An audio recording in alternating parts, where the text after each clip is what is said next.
नमस्कार मित्रांनो, मराठी क्राईम स्टोरीमध्ये आपलं स्वागत आहे. मित्रांनो, आपण आजपर्यंत हेच ऐकलं आहे की पती, सासू सासरे किंवा देर असे सर्व सासरची मंडळी सुनेला त्रास देतात, छळतात. हुंड्यासाठी तर अशा अनेक कारणामुळे सुनेचा अमानुष छळ करतात. शेवटी तिला सहन होत नाही. मग ती टोकाचं पाऊल उचलते. मात्र ही घटना उलट आहे. या घटनेत चक्क पत्नीने पतीचा अमानुष छळ केला. पत्नीच्या छळाला कंटाळून शेवटी तरुणाने काय केलं ते आपण सविस्तर या व्हिडिओमधून पाहूया. आजची सत्य घटना आहे हरियाणा राज्यामधील फरीदाबाद जिल्ह्यातील फरीदाबाद या ठिकाणी राहुल गोपाल नावाचा तरुण आपल्या आईवडिलांसोबत राहत होता. राहुलच्या घरची परिस्थिती अगदी चांगली होती. वडिलांचा कपड्यांचा बिझनेस होता, त्यामुळे घरात बराच पैसा यायचा. घरात कसलीही कमी नव्हती. वडील कृष्ण गोपाल यांचा राहुल एकुलता एक मुलगा होता. राहुलचं वय 26 वर्षाचं आहे. राहुलला देखील त्याच्या वडिलांनी वल्लभच्या सेक्टर 3मध्ये एक कपड्याचं दुकान उघडून दिलं. राहुल कपड्याचं दुकान चालवत असायचा. अशातच राहुलची ओळख एका तरुणीसोबत झाली. त्या तरुणीचं नाव होतं प्रीती अरोरा, वय 23 वर्ष. सुरुवातीला दोघांच्या संवादातून चांगल्या प्रकारे ओळख झाली आणि नंतर घट्ट मैत्री झाली. पुढे प्रेम संबंध देखील सुरू झाले. पुढे दोघांचं प्रेम फुलायला लागलं आणि हळूहळू त्यांच्या आईवडिलांना देखील याची माहिती झाली. मात्र आईवडिलांचा यांच्या प्रेमाला विरोध नव्हता, कारण प्रीती ही दिसायला सुंदर होती आणि सुशिक्षित होती आणि प्रीती ही प्रायव्हेट नोकरी देखील करायची. सगळं काही अगदी व्यवस्थित सुरू होतं. आता या प्रीतीला राहुलसोबत लग्न करायचं होतं. त्यामुळे प्रीती राहुलवर लग्नाचा तगादा लावू लागली आणि मग शेवटी राहुलच्या वडिलांनी राहुलचं लग्न या प्रीतीसोबत लावून दिलं.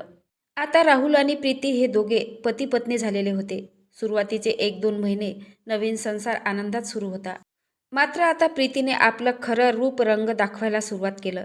ती राहुलला म्हणाली, मला तुमच्या आईवडिलांसोबत राहायचं नाही, आपण दोघे वेगळे राहूयात. राहुलची अजिबात इच्छा नव्हती. इच्छा नसताना देखील पत्नीच्या खुशीसाठी तो वेगळं राहायला तयार झाला. राहुलच्या वडिलांकडे ऑलरेडी 3 घरं होते. त्या घरापैकी एका घरामध्ये हे दोघे राहायला गेले. राहुल हा आता कुटुंबापासून वेगळा झालेला होता. दोघे पती पत्नी त्या ठिकाणी राहू लागले. पत्नी ही नोएडा या ठिकाणी प्रायव्हेट नोकरी करायची आणि राहुल आपलं कपड्याचं दुकान सांभाळायचा. सगळं काही ठीकठाक सुरू होतं. आता दोघेही कमाई करत होते, त्यामुळे घरात पैशाची काही कमी नव्हती. वरून असं वाटत होतं की दोघांचा अतिशय सुखात संसार सुरू आहे. मात्र दिसतं तसं नसतं, म्हणून जग फसतं. तारीख होती 28 जून 2026ची. सकाळची वेळ होती आणि अचानक राहुलने आत्महत्या केली. आणि ही बातमी वाऱ्यासारखी पसरली आणि राहुलच्या आईवडिलांना देखील धक्काच बसला, कारण लग्नाला केवळ 2 वर्ष झाले होते. राहुलने आत्महत्या का केली याचं कारण जेव्हा कळलं तेव्हा सर्वांच्या पायाखालची जमीनच सरकली. राहुलची पत्नी ही राहुलवर भयंकर अत्याचार करत होती. त्याच्याकडून घरातील संपूर्ण काम करून घ्यायची. भांडे घासायला लावायची, झाडू मारायला लावायची, फरशी पुसणे, इतर सर्व कामे राहुल करत होता. ही सर्व कामे आटोपून राहुल हा कपड्याच्या दुकानात दिवसभर काम करायचा. एवढं सगळं करून देखील प्रीती त्याला मारहाण देखील करायची. सासू आणि राहुलची साडी पत्नी या तिघीजणी राहुलचा छळ करत होते आणि तिला मुलं देखील होऊ द्यायचं नव्हतं.